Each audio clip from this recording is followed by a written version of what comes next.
but when you talk about Assam, you are immediately labeled you're an ethno-fascist and a xenophobe by the Delhi liberals, Calcutta liberals, Bombay liberals, anyway. The culture would be totally disrupted. Even Rabindranath Tagore had very condescending things to say about Assamese language. A dialect is a language that doesn't have an army. You have Delhi or North India that doesn't understand Northeast India at all.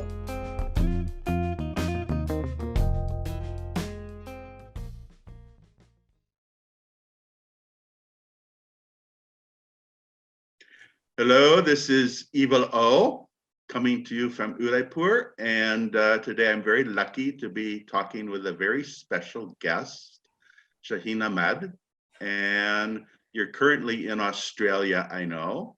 Would you like to just introduce yourself and say a little bit about who you are? Yeah, hi. Thank you so much for inviting me to your dialogue, to your conversation. So basically right now I'm doing my PhD here in Australia in cultural studies, but I have varied interests. So my interests lie in visual arts, cinema studies, and now especially in the history and making and unmaking of Northeast India. Because since 2018, something has definitely changed. Well, you're from Northeast India, correct? You're from Assam. Yes, I am an Assamese. I am an Assamese and ethnic Assamese, and I am from Assam. I'm from Guwahati, basically. I've traveled and lived all across India, and now I'm here in Australia. And you studied at JNU. Yes, I did my master's and my MPhil in JNU, and but as I was saying, like since 2018, something snapped and snapped for good. Looking at the kind of discourse, misinformation, and kind of overall, I would suggest like ignorance and about Assam that was being peddled in mainstream as well as in social media. But so from that time onwards, I've given myself time. I've changed my research to a large extent to go around these narratives and understand what exactly is happening and why. You and I kind of bonded on the whole issue of borders. Yeah. Which is why we're calling this episode The Necessity of Borders, because I was very much a border person. You know, now that coronavirus is all over the world, suddenly like borders are real fashionable again and there's checkposts everywhere. But before this all hit, everybody was being very globalized and very like, oh, why do we need borders? They should just open up borders, let everybody in. It's all one world, blah, blah, blah. I always had difficulties with that, and we kind of bonded on it because of the effect that can have on localized cultures. So do you want to just talk about that a little bit? Yeah, sure. I mean, the first thing that struck me when this pandemic started was the notion and question of borders, because it has personally affected me also in a way. I was supposed to come to India for my fieldwork in April. I had my tickets done. I had my whole plan ready, and it took me a lot of time to get everything ready.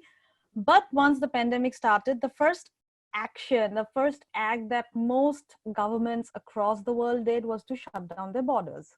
Right. And and the borders were shut down, which effectively meant that there would be no travel. And the governments they concentrated on taking care of their residents, citizens, etc. And which actually appeared to be the most pragmatic step, right? I mean, because in Australia, most of the cases came from a cruise ship in Sydney, the Ruby Princess. And all across the world, it were people with travel history who were getting in like the virus in different nooks and corners, right? And so, I mean, exactly as you said, suddenly it became like all about shutting down the borders, and then I do not hear the refrain or any kind of. It's very interesting that in 2015, during the refugee crisis, so-called refugee crisis in Europe, when so many people were migrating from North Africa and the Middle East into Europe, and Angela Merkel came out and said it was totally impossible to shut down the borders in Europe. It was impossible. And suddenly when coronavirus came around, she just shut down the borders in Germany really quick. Yeah, I mean, right now, as I was saying, I do not hear any refrain saying that why are the borders shut. Like, don't shut down the borders. Like, right now, as I speak, there is a huge contention going between Australia and a few other Western countries and with China, because like China had opposed initially the closing down of borders. Right. Right. And that happened in Jan or early Feb, because US also shut down its borders to China, I think, to travelers from China, And because even at that same time, China yeah, was shutting down travel within the country yes, itself. It was not yes, allowing its own citizens to travel about yeah, because of fears of spreading the virus, but they were encouraging other countries to let Chinese travelers come to other countries. yeah, The main yeah. reason you had a spread.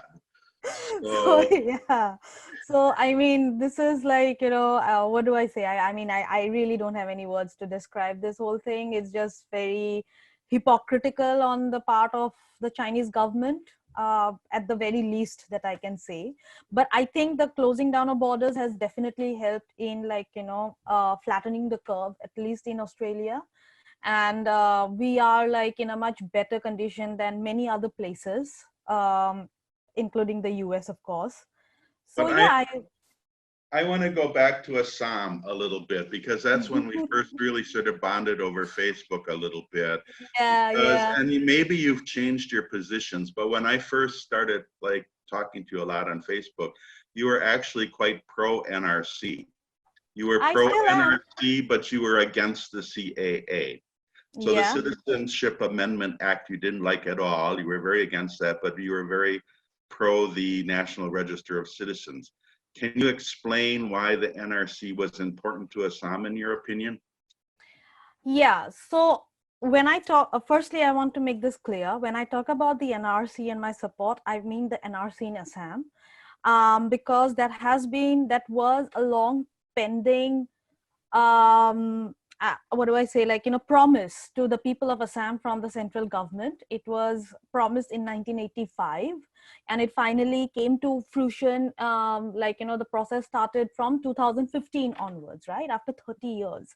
So when I talk about my support for NRC, it's for the NRC in Assam. I do not have any such, I don't have opinion or support anything for the whole, for the all India NRC, because I really do not understand the concept of an all India NRC. But an NRC in Assam was a long-term demand because of a long-term issue.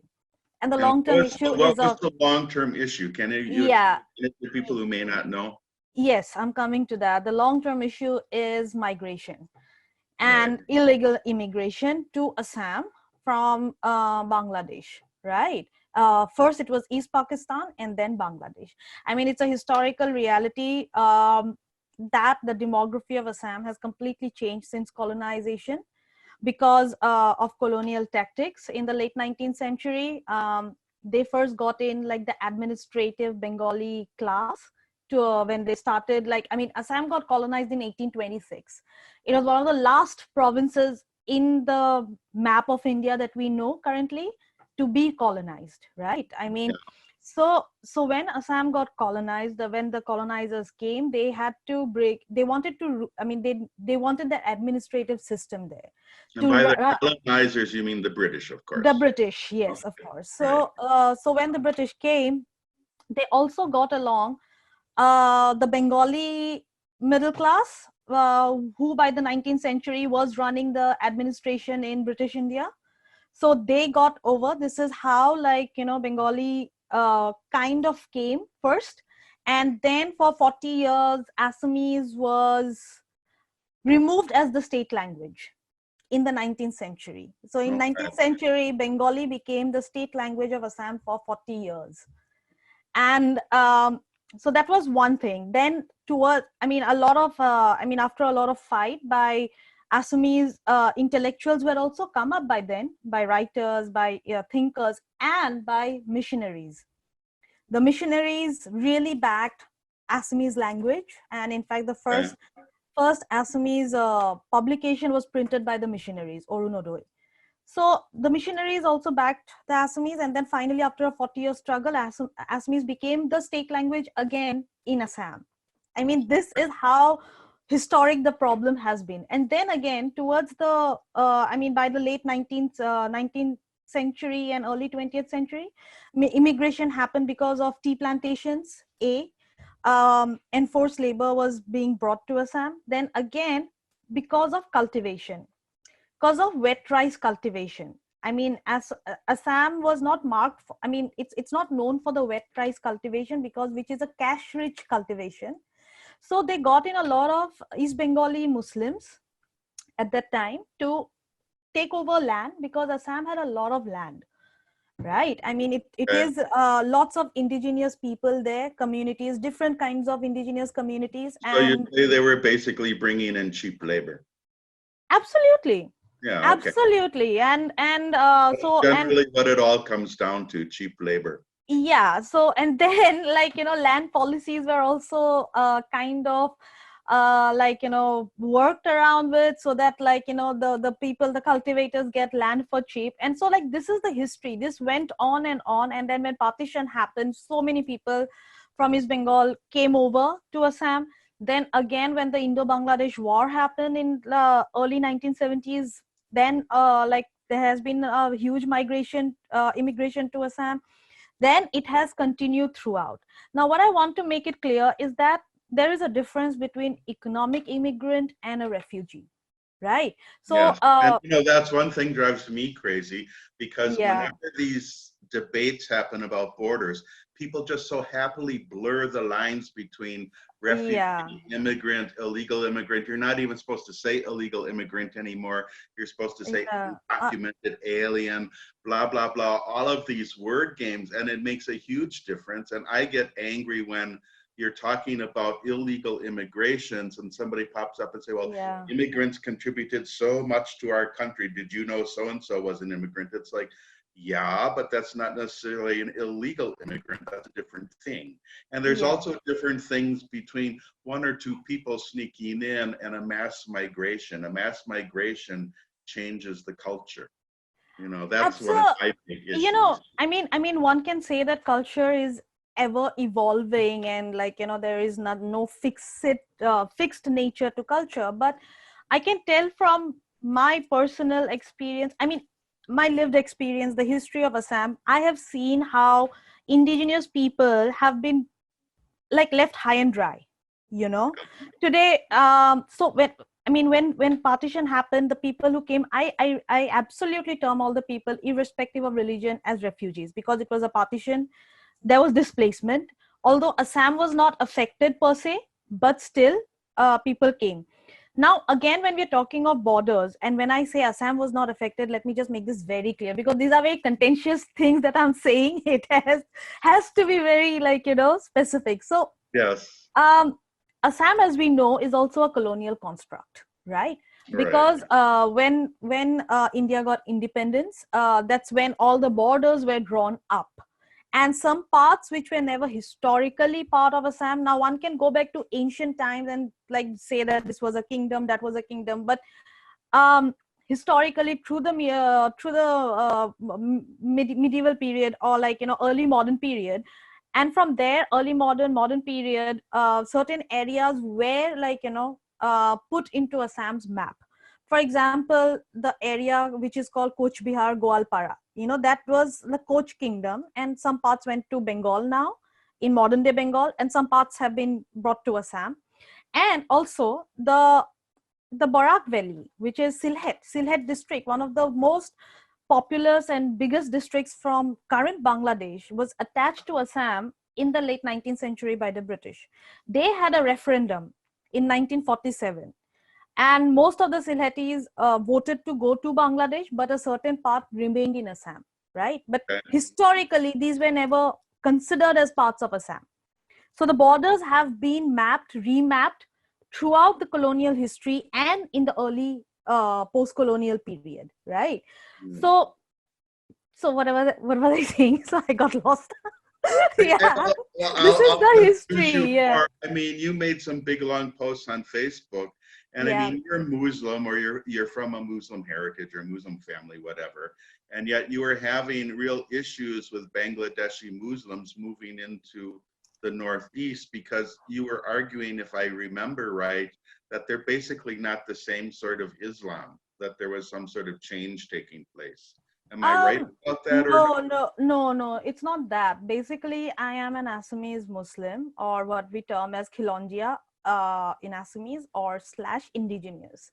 So we are indigenous Assamese people. We are ethnic Assamese people. So just because someone is another of the same faith, uh, doesn't mean that I have any alignment with them, because my alignment is with my Assamese people. And this is how most of the indigenous Assamese Muslims feel about that. Like, I mean, we are Assamese, we are ethnic. Don't mark us by our religious identity or by any other marker. So the Khilonjia Muslims, I mean, the Assamese Hindus and Muslims have a very interesting and not talked about much, very syncretic culture. And this syncretism runs for centuries, and the Well, kind of that's what I was trying to get at, this separate culture yeah, that Assamese Muslims had yeah, of course, that you felt was yeah. being threatened by outsiders who were coming in, I you know. mean, the thing But is then that you there get are, labeled as a xenophobe by the Delhi liberals. yeah, I mean, I don't understand. Like, if an okay, like, if you go through the history of Assam, even in the immediate post-independent period, even if you see what Nehru or Patel said about Assam, you will see how marginalized we are. Our voices were never heard. Like, I just read a certain paper which said that in almost I've been reading on the immediate post-independent history of India and Assam. And there was this one sentence that really like struck me, that in all the Congress sessions that has happened, till like, before independence, the only kind of resolutions that the Congress sessions took vis-a-vis Assam was on opium cultivation. Yeah. Nothing about the history or the aspirations of the people. Nehru wanted Assam to be part of Pakistan or Really? East Pakistan. Yes. Okay. Okay. It's I the didn't know that. Assamese people, the Assamese leaders fought against it. And even like, Muslim League Assamese leaders fought against it. That no, we cannot go to East Pakistan. We are Because Assamese, you we'll didn't stay here. identify, right? Okay. So it's like, Nehru did not listen to us. Not just Nehru, even Patel had very derogatory and condescending things to say. Like, so when people like them are lionized in Indian politics, now I've changed my perspective, and I keep thinking of them vis-a-vis what did they do about the Northeast and Assam? What have their perspectives been? And then it turns the entire table for me, that the look is completely turned. So I mean, for us, and as for culture as well, I mean, if you look at how much land indigenous people have lost in Assam over the last 60 odd years, I mean, if you do not have the land, where do you practice your culture? I mean, you have to understand, like, these indigenous Right. people, like, the indigenous people, they are very rooted to the land because they are agriculturalists, or they have like some kind of like attachment to, like, traditional hunter gatherers, but mostly agriculturalists in Assam, or fishing, right? The Brahmaputra is our lifeline, and there are many indigenous communities who Well, have I see like, this in Rajasthan. I mean, yeah, Rajasthanis are incredibly proud of their culture. They're very, very based on the land. They're very much yeah, aware of the history of the land and their people that go back for hundreds. I mean, the farmers I rent from in Varda, they can trace their farmland back like 500 years, that they've been farming that land. I mean, it's incredible. Um, you'll be lucky to find and someone say that in Assam now, because most of the land is actually being taken over by these immigrants. A lot of them, like, comes post the citizenship date in Assam as well as in India. By the way, let me make this clear. Assam and India have two different citizenship dates, by the way, and no one talks about it. Like, the naturalized Indian citizenship date for the rest of whole of India is around, I think, 1949, but for Assam it's 1971. right. I mean, and you read anywhere all this, like, liberal commentators marking us as xenophobic and Nazis and whatnot, and then Well, you you've will been see, called a Nazi, haven't you? yeah. You're another Nazi like me. No, I'm just surprised how like talking about a marginalized people can make me a Nazi. I mean, I'm not talking about violence. I'm not talking about any kind of, Right. otherizations. All I'm saying is that as indigenous people, we need our voices to be heard. Well, We have seen what's happened in the rest of Northeast. We've seen what's happened in Tripura, and Tripura becomes a kind of a, like, scare case. Like, people, every state in Northeast has the refrain that we don't want to become another Tripura, you oh, know? okay. That's well, Pankaj will have something to say about that when he enters. We have a Yeah. guest waiting in the wings. We will bring him in a little bit. I wanted to say one story, Yeah. a little unrelated, but to me it says a lot about immigration. So last time I was in New York City, I have a habit of talking to rickshaw drivers and taxi drivers. And like when you go to New York or any place in the US these days, so many times your taxi walla is from, India, Pakistan, or Iran. I mean, those are or Okay. Albania. Those are the big ones, So many times if they look Indian, I'll say, oh, where are you from? And I'll ask. And sometimes they're a little suspicious. Sometimes they get a little hostile, but eventually they warm up to talking to me when they find out that I live in India for most of the time. So last time I was in New York, I had a Punjabi, cute young Punjabi boy driving, and he got chatty.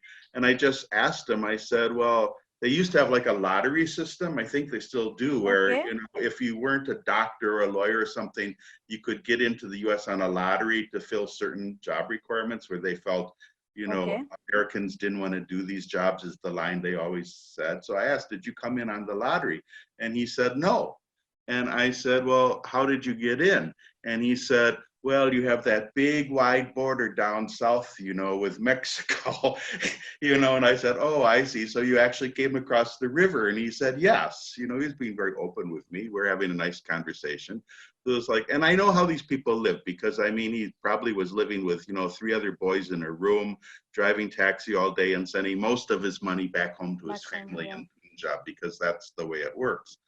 So I'm sympathetic. But then when I got back to Delhi, that same trip, the headline in one of the Delhi newspapers said that something like 7 Punjabis had been arrested at the Mexican border and were being threatened with deportation. And it was like, okay, all of them were claiming to be refugees. They all claimed to be refugees. And I was like, well, Punjab doesn't have a war going on. They have some problems, I know, in the opium fields and stuff, but I mean, it's not like you can come to Udaipur. We're nice to Punjabis in Udaipur. You can go to Delhi. And then they actually traced these boys, and they had gone from Punjab to some country in Africa to like Guatemala to Mexico, and then worked their way up, crossed the river, and then claimed refugee status. And that's something, as much as I love Indians, Yeah. that's something I have a real problem with, because it just seems like such an abuse of the system. It's just a total abuse of the system, you know? Yeah. And Yeah. you were talking about similar things with people coming in from Bangladesh, that people just Yeah. come So, in I the mean, middle of the night and it's not even middle of the night. The border is so porous. I mean, I just have a statement. I just have a feeling like if the central government really cared about Assam, wouldn't they have minded the borders to protect the land, right? So I have a feeling that we've always been like, disposable. The Northeast has always been a disposable kind of a thing for the central government, because like as citizens, we can't go and man the borders, right? It's the right, central government's duty. Like the BSF is there. So there is cattle smuggling. I mean, it's like highly like documented cattle smuggling, people coming in. Maybe the people coming in now has maybe reduced a little, but like the amount of people that have already come, the amount of the way demography has changed. And I want to bring in one thing, like when people say that I'm a xenophobic or Nazi or whatever, blah blah, because I talk about the rights of the Assamese people, and like the legitimate rights of the Assamese people. I just want to say that like there was also the Assam movement which started in 1979. This was the movement, and why did it start? Because it started with one basic thing, that in the electoral rolls of a by-election that was supposed to be held in 1979, 40,000 people were found, like there was a spike of 40,000 people. Who were these people? You know, Right. where did they come from? And that's when the movement started. And people now term, like liberals and like intellectuals term this movement as ethno-fascist. What bullshit is it? I mean, I'm sorry for this language, but what? Like, you No, know, it's like, okay. We you swear know, on like, this channel. you know, a recorded number, I mean the official number is 855 young Assamese youth lost their lives in the hands of the state in this, like, you know, movement. Wow. Thousands were handicapped, maimed for life, right? and Right. and and the people who, I mean, and when we talk about the Assamese, indigenous Assamese, let me make it one thing also, make it very clear that how plural our society is. There are Hindus, Assamese Hindus of various castes. There are Muslims of various classes. We don't have the caste system among Muslims, but there's a certain sex classes, right? Then there are, like, you know, indigenous tribal communities, ethnic communities, and then we also have Assamese Sikhs, indigenous Sikh people, and also Assamese indigenous Christian people. You Right. know, so it's like such a plural society we have. It's not, and there were all these people who were also part of the Assam movement.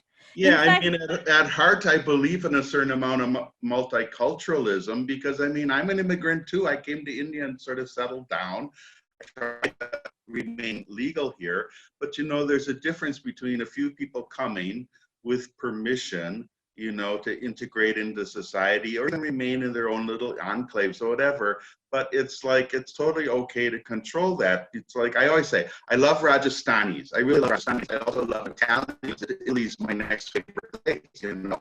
But I wouldn't want to see Rajasthan totally taken over by Italians. I wouldn't want to see 3 million Italians move into Jaipur. And I wouldn't want to see 3 million Rajasthanis move into Italy because they wouldn't be the same anymore. The culture would be totally disrupted. And there's something to be said. I think it's part of human psychology to want to have a sense of home, you know? I don't know. Do you agree or disagree? yeah, no, I agree, but when I was talking about Assam, this multiculturalism is not new. This is pre-colonial colonialism, except for the Christianity bit, where quite a few Assamese, indigenous Assamese people converted to Christianity. But there have been like a long history of Sikhism in Assam, and the Sikhs in Assam, like, you know, they speak Assamese. They don't know Punjabi. They are as indigenous as me, you know. And Right. so it's a very small community, but these are, like, you know, pre-colonial histories. Like, you know, this is how multicultural our Assamese society already was before Right. this sort of, and when people term us as ethno-fascists demanding land, I mean, would you term a First Nation people in Australia ethno-fascists because they want to protect their land? I mean, what Right. is this? Like, I Right. often hear There's double things like, standards. I often hear this refrain that indigeneity is a construct by Delhi liberals, right? Especially when it comes to Assam. But they Right. won't be using that when they talk about, like, the indigenous people in Oh, the the Americas or indigenous in the Australia. Brazilian rainforest, you Yeah, know, or whatever that island was where the people have never had anybody set foot on it. And you had that stupid young missionary boy come and try to take a boat to it. This was like a year ago or something like that. yeah, And in the Andamans, the everybody, Sentinelese people, everybody yeah. thought it was horrible, you know. This boy had no right to try to like just come to this island. He could bring disease. That was one of Yeah, the of points that course, we brought of up. course. Can we bring in Pankaj? He probably has so much to talk to you about. Yeah, sure, I sure. think. Let's see if I figure out how to do this. Pankaj, admit. Pankaj, are you there? Have you been listening? Hi, Pankaj Kehr. How are you? Where's your voice? We don't hear you. Can you hear me now? Now your voice is there. Yes. All right, give me a second. Okay. Do you hear all of us? I can. Hi, Shaheen. How are you? Hi, Pankaj. Thanks. Good to have you here. So I just want to say Pankaj has been on the channel before, but his grandfather was the Maharajah of Tripura. So he has a particular point of view on a lot of this stuff. So I'm just going to let you and Shaheen talk because I don't know anything about this stuff really. Hi, Shaheen. How are you doing? Good, Pankaj. Yeah, I've been hearing a lot about you and your take on like Tripura and the issues. So it'll be great to have listen to you. Well, as I, in the conversation that I had with Vasco, I said that, I mean, the title of this talk is, what was it exactly about borders? The need The for borders? necessity of borders. The necessity for borders. And so if I were to just speak to that title of the necessity for borders, I feel there is a necessity for borders. And for the simple principle that Robert Frost makes in one of his poems, where he says, "Good fences make good neighbors." Yes. As simple as that, really. But speaking about it in a much broader context in terms of nations and which is partly what our conversation, I imagine, is going to be about. Um, I was particularly motivated to speak about it, or the issues came up because of the CAA movement in India, right? Where the government had said that you can have Bangladeshis, except Muslim Bangladeshis coming over to India, and so on and so forth, right? and each state in India had different responses to this, right? And I was particularly interested in the Tripuri point of view because knowing something about the history of it. From a Tripuri point of view, there has been 150-year migration of Bengalis into Tripura. Right? These migrations are not just Hindu migrations or Muslim migrations. They're just simply Bengalis moving to Tripura. Right? And to the point where today, 66% of the population of Tripura is Bengali. Right? And the 33% of the indigenous population is indigenous, Tripuris. There are 19 tribes in Tripura, right? One of the interesting features about the tribes of Tripura is that they practice birth control. They have a natural form of birth control, and it has one of the lowest birth rate in India. So it's not going to be a population that's going to expand really rapidly, right? So what the Tripuris have had to say is that, look, we have a 150-year history of this migration of Bengalis into Tripura for various reasons. And I actually went over the history of what were the reasons that motivated these migrations. And there are 4 basic reasons, but from a Tripura point of view, regardless of what those reasons are, Tripura feels that, look, we don't have a problem with the concept of CA and bringing these people in, whatever the wisdom is behind bringing these people in, just don't bring them to Tripura, because we can't carry the burden of this anymore. Where the very nature and character of Tripura is being lost. The Tripuris have their own language. Tripuris have many other cultural identities that are very, very different from Bengalis, right? Well, I just want to interject, but I mean the same in Goa with Marathi and Konkani. The Goans had their own language. I understand they didn't have a written script, but they certainly had their own language, and yet somehow Marathi has become the official language of Goa now. Yeah, which is really, I mean, and so if you say that the states, as it was done right at the beginning, you're going to form states based on linguistic divisions, right? Then theoretically Goa should now be a part of Maharashtra. If that is the basis of making states. I think there's actually people who have strongly suggested that. I remember that one in Goa in the papers. There were groups agitating that Goa become part of Maharashtra. Yeah. There was also the last census, which took place 10 years back. There has been a drop in Assamese language speakers in Assam.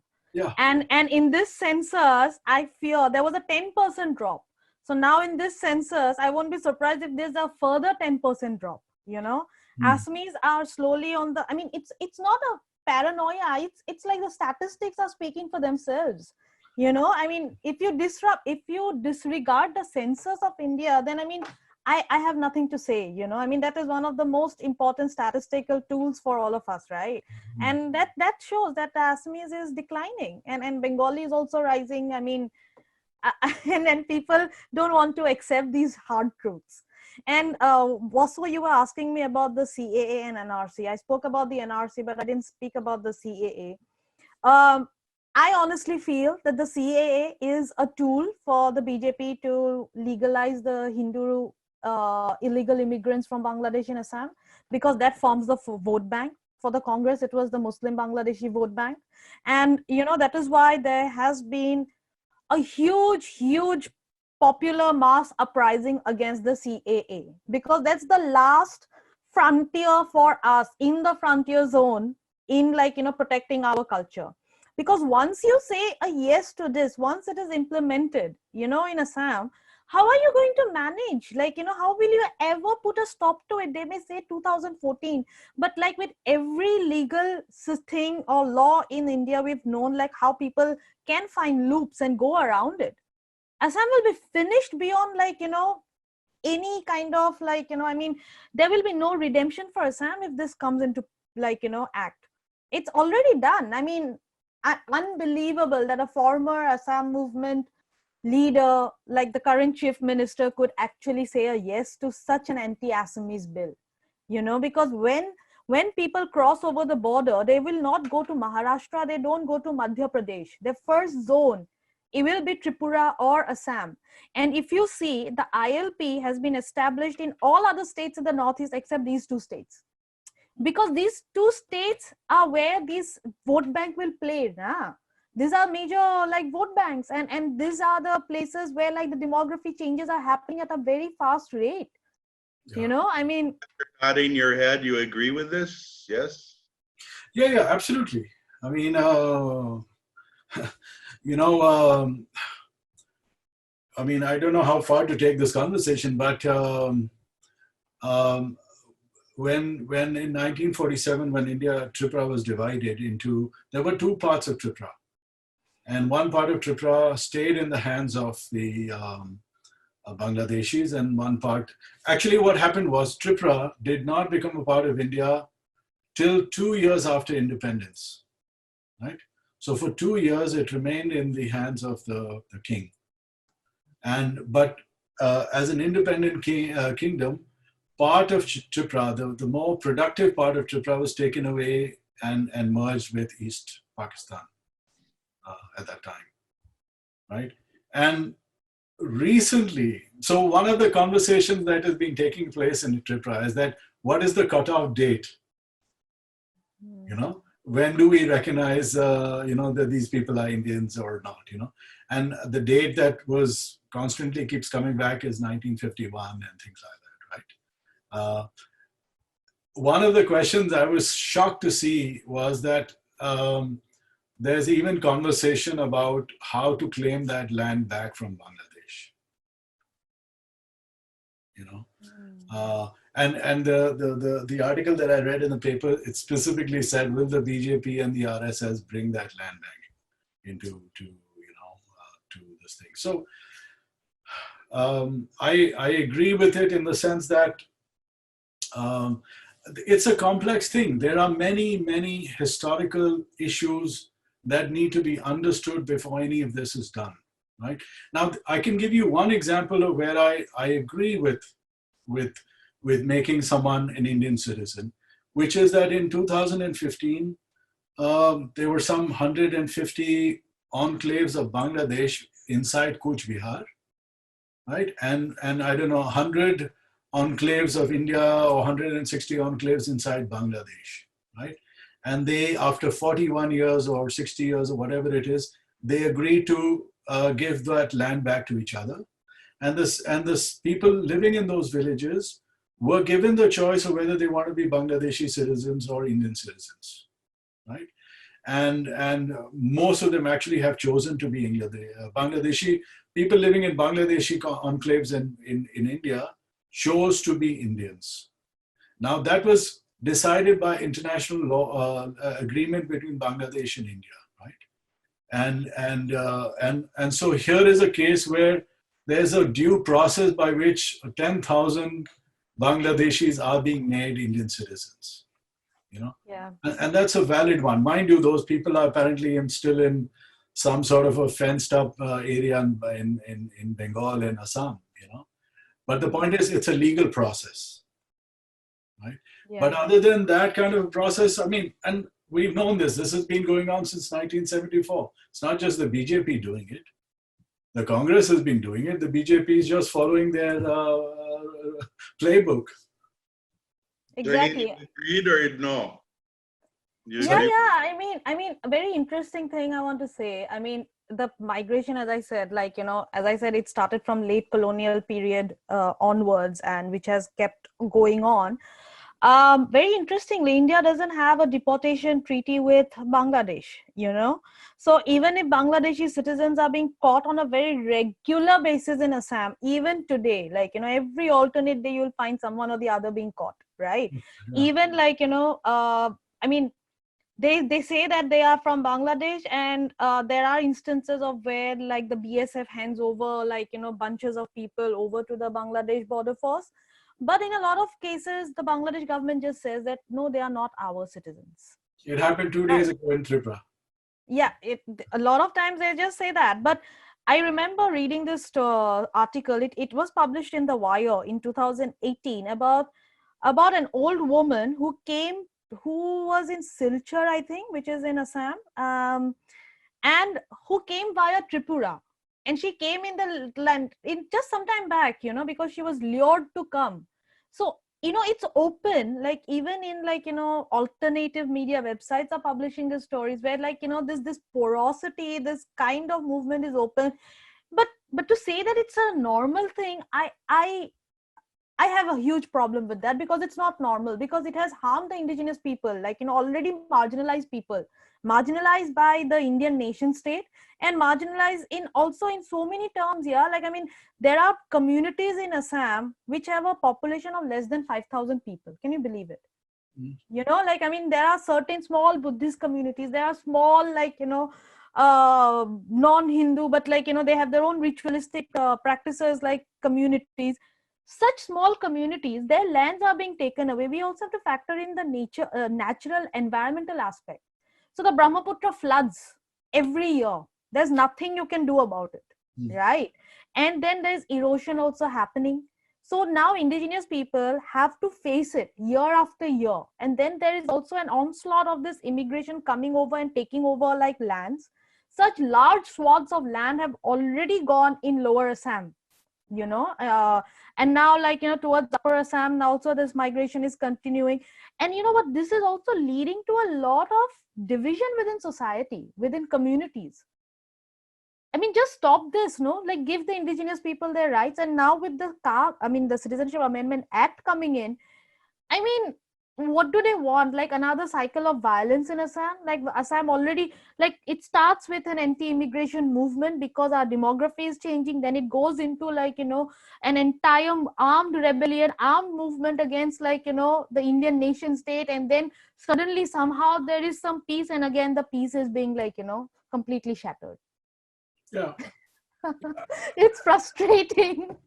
But that's it. You see, part of the problem is that you have Delhi or North India that doesn't understand Northeast India at all. Doesn't respect it, doesn't listen to it, is not familiar with the history of it. Right? It doesn't want to also, Pankaj. That's what I found, you know, like, you know, engaging with so-called intellectuals from Delhi, Calcutta. I mean, Calcutta intellectuals, I mean, history says there's always been a hostility towards Assamese, you know, throughout the colonial period, right? Assamese have, even Rabindranath Tagore had like, you know, very condescending things to say about Assamese language. He said Assamese and Oriya were dialects of Bengali, you know, which... That's because you were more aggressive than the Bengalis were, you know, you with all your home tribes coming and scaring the hell out of them, you know. Of course not. We always stayed put in our land, you know. We never did this migration. Like, it's only with colonialism that people from Assam realize that like to be in the administrative class, we have to go and get our education, and the education that time happened only in Calcutta University or Dhaka University. There So was that's when like, there was a that's when, saying, I'm a little late in coming in here, but there was that old saying that went something like, a dialect is a language that doesn't have an army. yeah, but we are a language. We are an old language, you know. But I've just seen this, you know, in this entire NRC and car debate. Why the rest of India is protesting against Citizenship Amendment Act is not why the people from the Northeast is protesting against it. Because if Muslims were added into the car, like, I mean, India would not be protesting anyway, I believe. But for us, whether you add anyone, whether you do not add anyone, the fact is that we cannot have any more foreigners in our land, you know. Enough is enough. That's it. That's you it. know, it's not about Hindu and Muslims, you know. No, it's not any community or any class, any caste, any race, any gender. I mean, it's not about that, because we are already, like, you know, choking. We are choking at our limits. And on top of it, like, you know, I mean, I just read stories about how, like, you know, such important, like, you know, reserve forests and like, you know, wildlife reserves and like sanctuaries are now being cut down for like big dams and like coal mining. All these issues make it into a very complex, like, you know, everything has to be seen together though. Like, they can't be seen, like, you know, one apart from the other.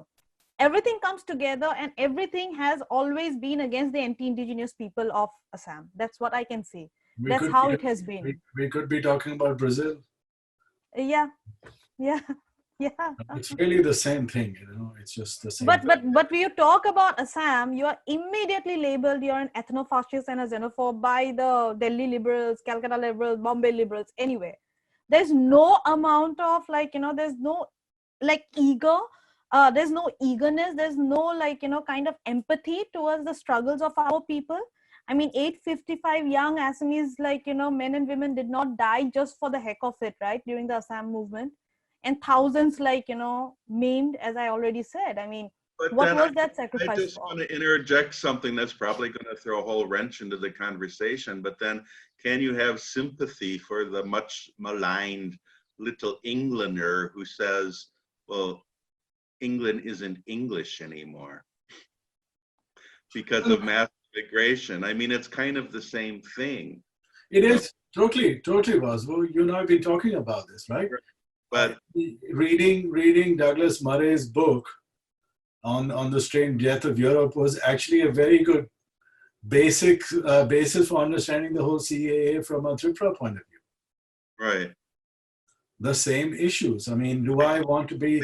Issues. Most people are open to foreigners. Most people are friendly to foreigners. They're not xenophobic.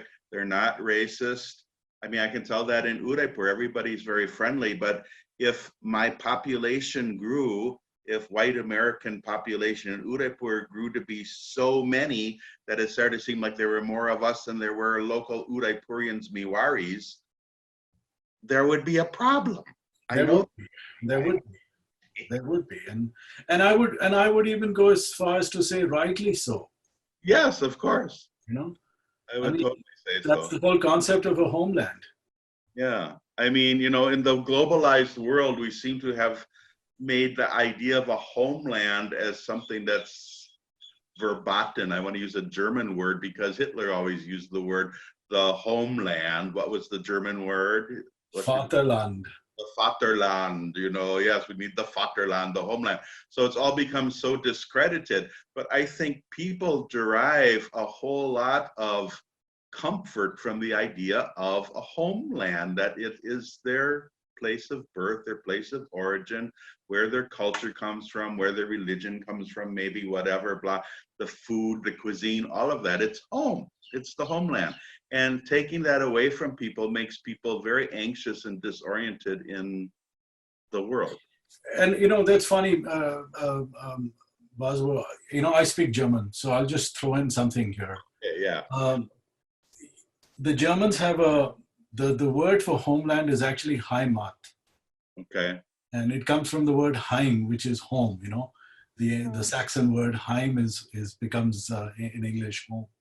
Right, so Heimat is where that means homeland. And the feeling that you get from the word Heimat or homeland is one of warmth and families and things that you know, and you know, things that you grow up with and memories and nostalgia, you know. Whereas Vaterland is a very nationalistic kind of a concept, you know. Right. You know, Well, where you it and I were says, talking the other day about the difference between nationalism and patriotism and just the feeling of homeland. yeah, That's yeah, three separate things, yeah, three different Very. maybe. Yeah, I just wanted to add the here, like, you know, to this question when we are because we are discussing the question of home. BJP in Assam, like BJP is the state government in Assam, right? And they won in 2016. You yeah. know, the plank on which they won on the basis of home. You know, they did not win in Assam on the basis of Hindutva. They did not have any, I mean, the national politics may be so, but in Assam, in every corner and every gully, mohalla, like, you know, the kind of, like, you know, campaigning that they did, it was on the basis of Jati, Mati, Bheti. Jati means the Assamese nation or like Assamese people. The Jati, Mati is land, and Bheti is home or hearth. You know, this is the plank on which the BJP won. And so when, like, you know, like the question of the home basically, and that is why when we went, when I went for the protest in December against like car, like, you know, where everyone was participating irrespective of their, like, you know, religion or caste, or language even, most of the people I spoke with, I mean, they're just so angry at the BJP. You know why? I mean, how could you betray us? Like, the question of Hindutva was not there. Like, the question was that, you know, we voted for you on the basis of the home, on the basis of the Assamese people and the, like, you know, the nation and land and home, and you betrayed us, Yeah, you yeah. know. The Trojan horse, you let in the Trojan horse. There's a lot of betrayal in politics. But you know, similarly, I think they did something very similar in Tripura. They announced that all flights from anywhere to Tripura would be announced also in Kokburuk, which is the local language. They Yeah. changed the name, the name of the Agartala airport to my grandfather's name. You know, which is again something that the locals, indigenous people wanted. You know, so they won them over. You know? Hmm.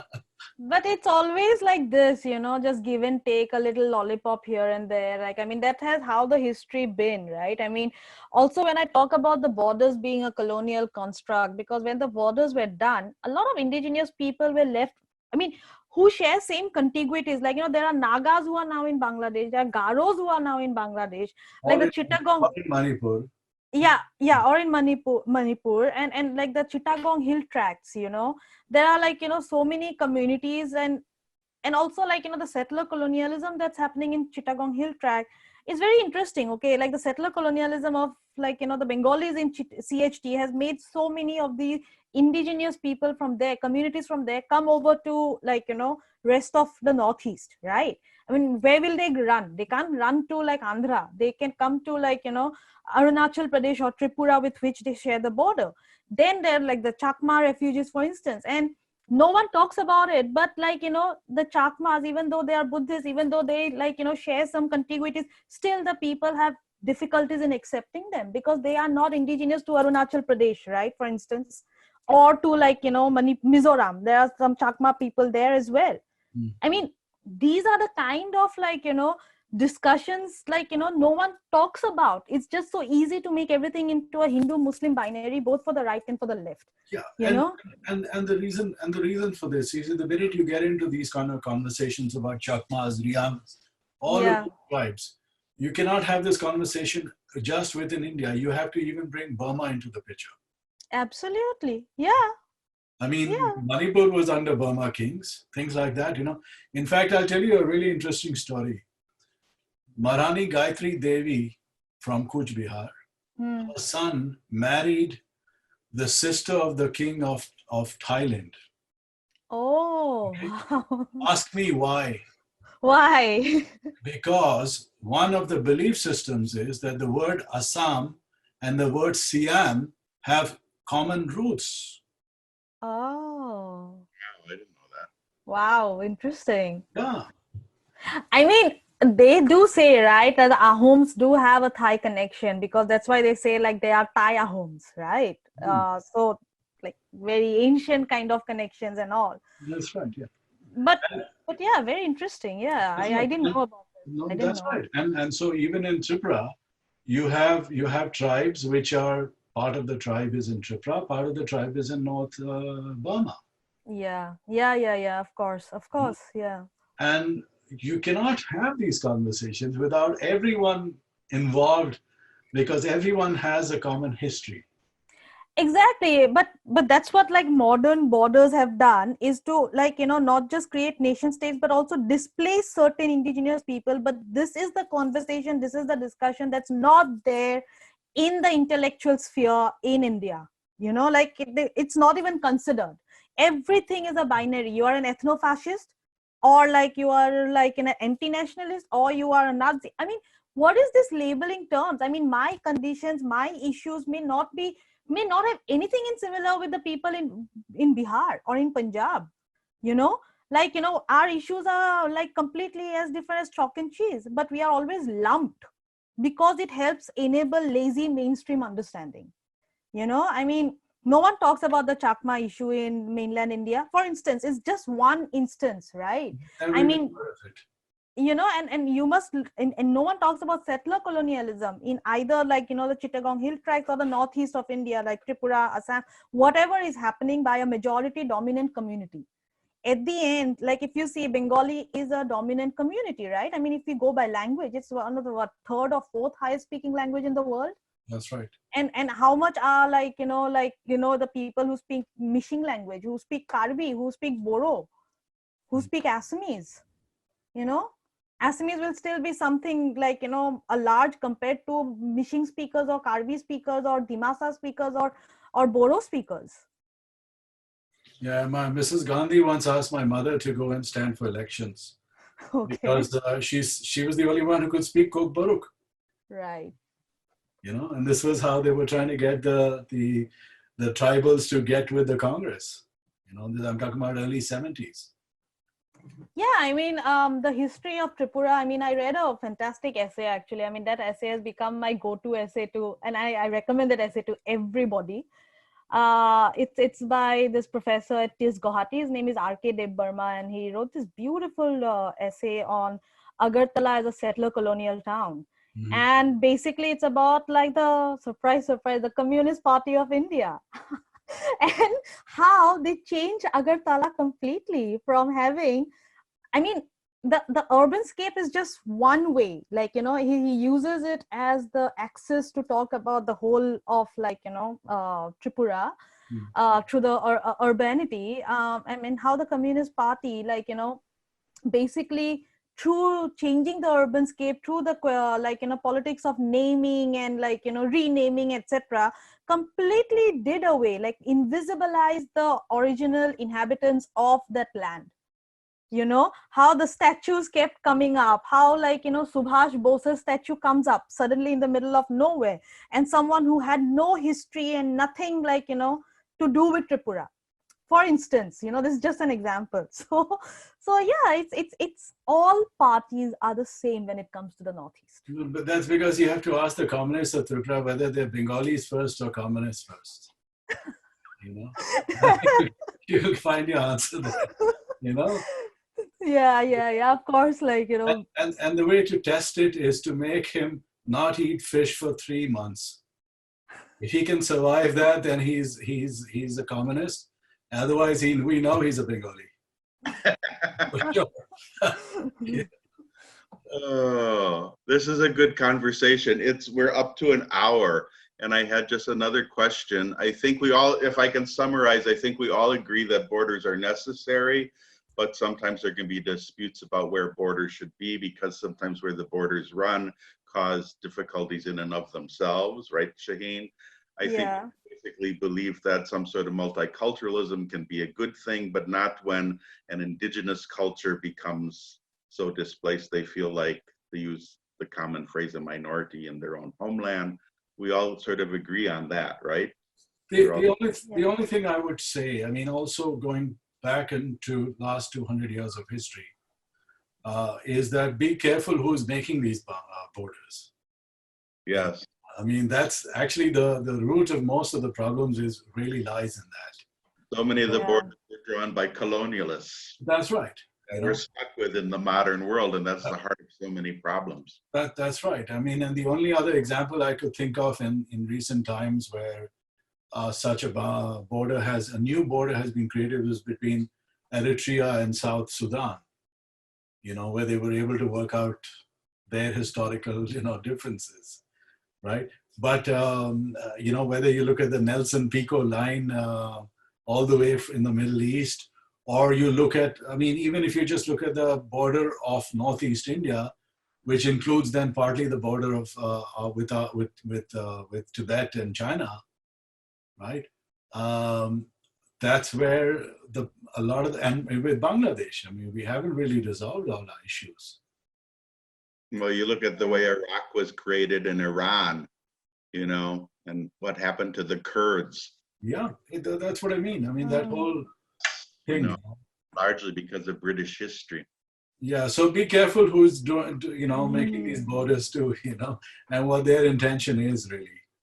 All right. So I was going to throw out one last rather explosive question, maybe, but I know people who watch this might bring this up, and that is many times in the news you hear that Modi is building concentration camps in the Northeast, concentration camps. How seriously do you take those claims? Is that a serious issue? Is it just necessary holding places to sort through the illegals, or is that something we should really be frightened of? Okay. But I'll make 2 points about it. See, the first thing is when the Assam movement started, the demand were the 3Ds: detection, deletion, deportation. So detection in the electoral rolls, deletion of the names from the electoral rolls, and then deporting them to mostly Bangladesh, right? There was no demand for detention. None of the Assamese people had any demand that people have to be detained, right? It somehow came up. I am not very clear on this, but I think there was a Guwahati High Court order which talked about detaining people. Also, the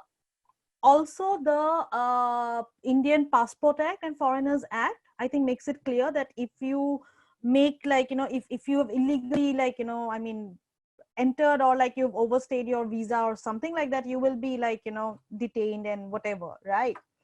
Having said that, personally, I don't favor detention camps, but what is being built in Assam, to say that there are concentration camps, I feel is an insult to the memory of the Holocaust victims, because the concentration camps, as we all know, the horror that they had, the kind of what they signified.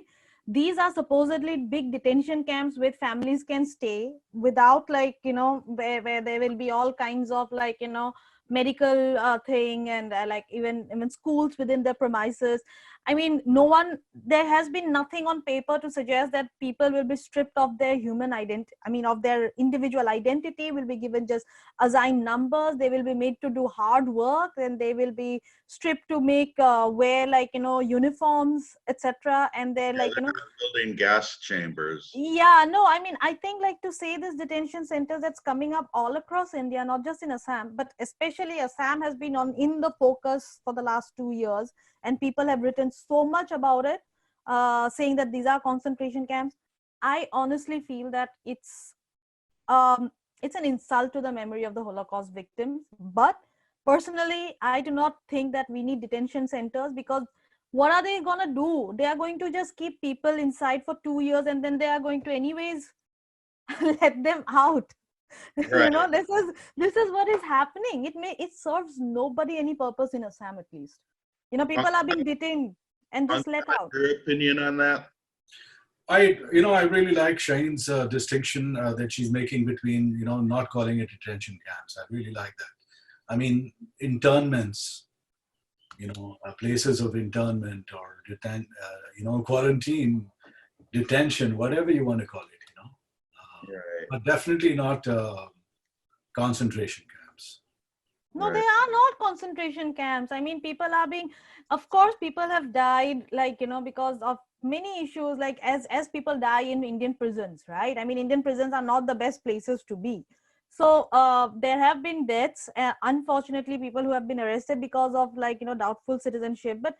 But honestly, this detention camps that are coming up, at least in Assam, they're supposed to, like, have all the facilities of, like, I mean, like everything, like from schools, hospitals, like, everything will be served there. I mean, what is the purpose? It's not serving us any purpose. Make that into a school, make that into a multi-speciality hospital, I would say. Make that entire structure, that will serve us. Like, anyway, the Supreme Court says now people who are in this detention camps for more than 2 years, they have to be immediately released, you know and then what? They anyways come back to the locality, to the population, right? There's no deportation happening. So the way things are in India, at least for Assam, I do not think detention centers make any sense. They do not serve any purpose. There has to be, like, a structural change, and of course, in the sense that, like, policies have to be entirely reviewed for Assam. If we have to take care of the indigenous people, detention centers are not the way. But, like, you deport people, you make people, you find out people, you deport people. Or you say, like, what the NRC wanted to say, that, like, okay, we won't give them voting rights because they are not Indians, they're not from Assam, they're not Indians, don't give them voting rights. I mean, Assam has had a history of a Bangladeshi national coming to Assam, getting caught, being deported. And he got caught because he had both the Bangladesh passport and an Indian passport in 1994. He was caught. He was deported back to Bangladesh. And then he came back to Assam again and stood for elections in 1996. Which other Indian state has a case like this? Oh, God. I wish a lot of Americans could be listening to this right now, because I mean, we have the same situation. People get across the border and, like, immediately they have rights, immediately they have an attorney, so much goes on. And then if they get to a state like California that is a, what's the word that they use for it? I want to say safe zone, but they have a different terminology for it. Yeah, it's not coming to me now. But I mean, they're sort of home free. They don't have to worry about deportation at all. I met a guy at Detroit airport who was still 15 years later drawing his salary from the Delhi Municipal Corporation whilst working for the state of Michigan. Right. Oh, God. There's so many stories when you get into the nitty gritty of it. There's so many stories like that, and singularly, they're all kind of funny. But in the big picture, it's like, I've got nothing against my Punjabi taxi driver in New York. He was a nice guy. He was just playing the system because the system allows itself to be played. Yeah. So.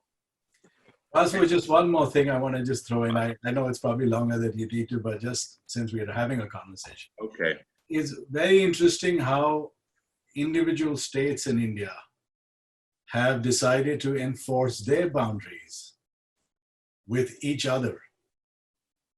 I mean, Haryana will not let someone from Delhi come into Haryana, right? And it made me think of how the Germans wouldn't let the Italians in.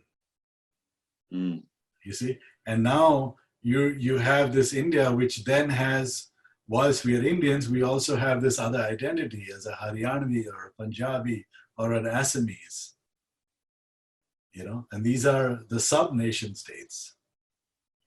Well, many years ago in Udaipur, so many years ago, I was with Shrinu, my first assistant, who was from Andhra, Hampi. And we were on a bike in the old city. We got stopped by one of the tourist police, who saw me and Shrinu, and he started talking to Shrinu in Hindi. And I said, Shrinu, what's going on? And he said, he says, I have to come to the police station and pay some tax. More or less, they wanted some baksheesh from him. And I said, why? And he said, because I'm not from here. And I got really huffy because I really like Shrinu. So I got really huffy, and I got off the bike, and I showed my full, because I'm big, and I showed my full size to this guy. And I was just like, The Indian Supreme Court has ruled that any Indian has the right to work in any state of India, that they choose, and you have nothing you can do to stop this, and I was very huffy about the whole thing. I don't know if I would do that again these days or not, but anyway. Yeah, I mean, they're all Indians, but then at the same time, there are cultures to protect. There are some nationalities, right? I mean, even like, if you follow how India was also divided into the different states, right? That's also a very interesting history to look into. How like on the basis of language and how like the borders came to be demarcated. I mean, even today Maharashtra and Karnataka have issues over the border at Belgaum, right? Maharashtra claims it's there, Karnataka claims it's there, right?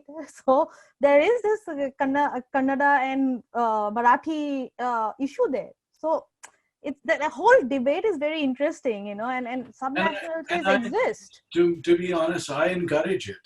I want to see more, sub identities and cultures and Absolutely. I mean, as states or whatever. Yeah, I mean, it breaks why do we need a homogeneous culture and identity marker alone, right? I mean, even within Assam, there are so many different identities, sub identities within the Assamese identity itself. And even within, say, for example, the Nagas, there are so many different Naga tribes that come together to make the Naga nation, right? The Nagaland. So yeah, I mean, but we have to understand and respect that, which I see is completely missing in the Indian intellectual scape. Whether you call it right wing, left wing, whatever, they have no respect for this multiplicity of identities. Yeah, this is where we really should legitimately be playing the diversity card. We want diversity. I agree. We've gone from borders to diversity, so because diversity.